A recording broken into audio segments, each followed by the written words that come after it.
ഓ മുഅ്മിനീങ്ങളെ, ഇലക്ഷന്റെ കാലമാണ്. ഇലക്ഷൻ ആയതുകൊണ്ട് അല്ലാഹ് ഹറാമാക്കിയതൊക്കെ ഹലാലായി എന്ന് വിചാരിക്കണ്ട. 50% പെണ്ണിന് സംവരണമുണ്ടെന്ന് കരുതി മതം നിഷിദ്ധമാക്കിയത് ഹലാലായിട്ടില്ല, വിലക്കിയത് ഹലാലായിട്ടില്ല. അന്യ സ്ത്രീ പുരുഷൻ സമ്പർക്കത്തിന്റെ നിയമം മാറ്റിവെച്ചിട്ടില്ല. രാഷ്ട്രീയത്തിന്റെ പേരിൽ എന്തുമാകാമെന്നാരും വിചാരിക്കണ്ട. അവനവന്റെ തഖ്വ അവനവൻ ആലോചിച്ചോ. നിന്റെ കൂടെ ഖബറിലേക്ക് വരാൻ, വോട്ട് പിടിക്കാൻ കൂടെ വരുന്ന നാട്ടുകാരില്ല.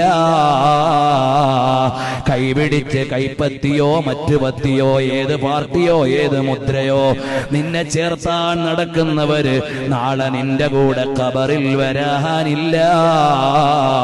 വോട്ട് തന്നവരില്ല, വോട്ട് പിടിച്ചവരില്ല, കൂട്ടുപിടിച്ചവരില്ല, സ്ഥാനാർത്ഥിയാക്കിയവരില്ല. അവനവൻ ഒരു ലോകം വരാനും